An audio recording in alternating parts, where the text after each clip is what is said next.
Poodle, a special guest, and that is none other than ours, Nikki's fur baby na si Tabby! Ang cute na si Tabby! Hi, Tabby. So, ilang months or ilang years na ba si Tabby? 9 months na si Tab. Alam mo, kakaiba yung breed niya? Ano ba? Is it a mixed breed dog? Anong Yes, mga breed niya? kulot siya, so may poodle siyang side, and Shih Tzu rin. What's funny about your dog is it's a mix of two dogs that are totally different. Because Yes. poodles are supposed to be very smart. And Shih Tzus are supposed to be not very smart. yes. Talaga? Oo. Kumbaga sa hierarchy of Wala kang narinig ni smartness Tabby, ha? and not Okay. smartness. Nasa Poodle number one. Talino ka ba? Ang Shih Tzu nandun sa ilalim. So, hindi Really? natin alam kanino mana yan. Oo nga, matalino ba? So, smart ba siya o hindi? Di ba yun yung tanong? Ang tanong. oo. So ikaw ba, Nikki, ano bang napansin mo? Sa personality ba ni Tabby, siya ba sa palagay mo medyo matalino pag tinuturuan mo? Mas or medyo poodle? Or mas Shih Tzu? Parang halo eh, kasi minsan hindi siya sumusunod, minsan sumusunod siya eh. Okay. Parang may kaya mood. naman, baby ba? Do you have other dogs also? Or Yes. si Tabby lang? Meron akong isa, si Milka. So, mas matanda na siya. Mga 3. Milka. Yes, Milka. Milka's what breed? Milka? naman? Chinese crested naman siya. Hairless. So, Oh. yung hair niya sa head lang, tsaka sa Ay, maganda yan. kamay, Yun. kamay, paa, and sa tail lang. Aliw! Okay. So, paano mo nakuha to si Tabby? In-adopt ko lang siya sa friend ko kasi nanganak yung dog niya. So, ayan.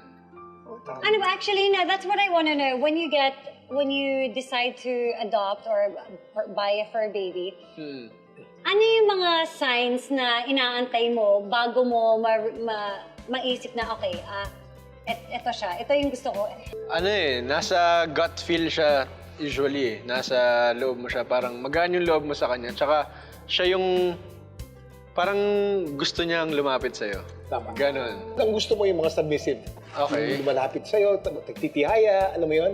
They're the best for pets, no?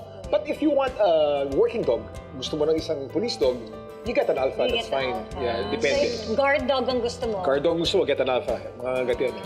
Pero Kuya Kim, ano ba dapat yung mga kinoconsider? Kasi syempre, meron tayong mga Mars and Parsian na gustong mag-adopt ng mga aso. And some of them, di ba, bigla ka nalang kumukuha ng aso, tapos akala mo okay pala, tapos pag nagkalat na sa bahay mo, you'll decide na, ay, hindi pala siya okay sa tama, bahay. tama. So, ano ba yung mga dapat kinoconsider before you actually decide?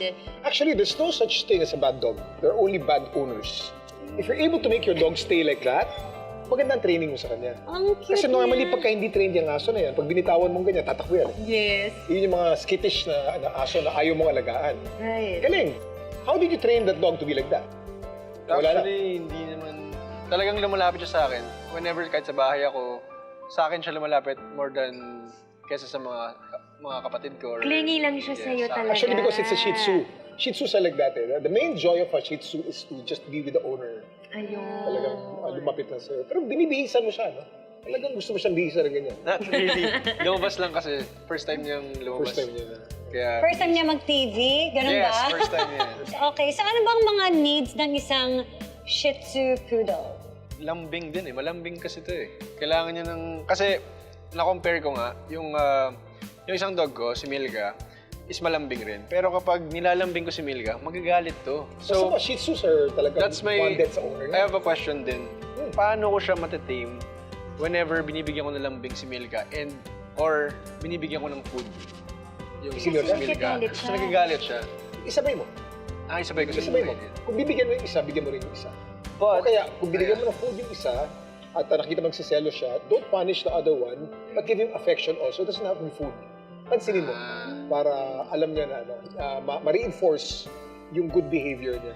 Positive reinforcement. Okay. At pareho nung kamay natin, ano? The hand should always be associated with love. Yes. So you should never hit the dog with your hand. Yes. You should always caress the dog with your hand. Ganun yun. Ikaw ba, Kel?